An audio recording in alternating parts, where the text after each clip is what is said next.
ඔව් ඔව් ඉතින් මගේ පුතානේ. ඕක නුවණක්කාරයා. හැමදේම තෙවෙනි ඇසින් බලලා තමයි තීරණය ගන්න. ඔව්. මං වගේම තමයි චමිලට මතකයි. උඹ නිකන් පිම්පියෙක් විතරයි. කවදාරි දවසක මට ආඩම්බරයක් ගේන්න එකෙක් ඉන්නවා නම් මගේ පුතා තමයි. ඌ වෙනස් එකක්. ඌ අනිත් උන් වගේ. ඔව්. මේ චමිලා මේ මං ගන්න පොඩි වෙලා දෙන්න. පුතේ. මොකද පුතේ මේ? මොකෝ අවුලෙන් මොකක් ප්‍රශ්න නැද්ද? තාත්තට කියන්න බැරි දෙයක්ද?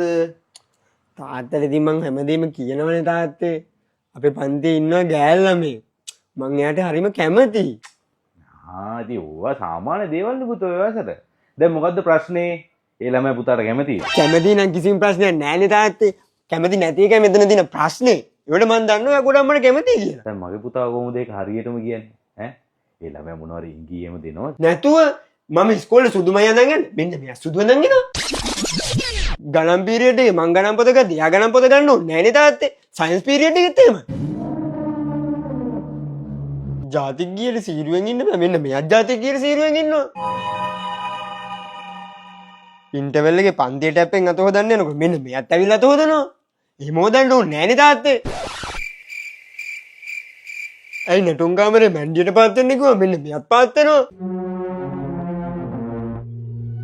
හොඳම කියන්නේ තාත්තා මෙච්චර පන්තියේ ළමයි දියාගේ බෝයිෆ්‍රෙන්ඩ් ලියුම් යවන්නත් මගේ අතේ නේ තාත්තා. ඒක තරම් දෙනවා තාත්තා.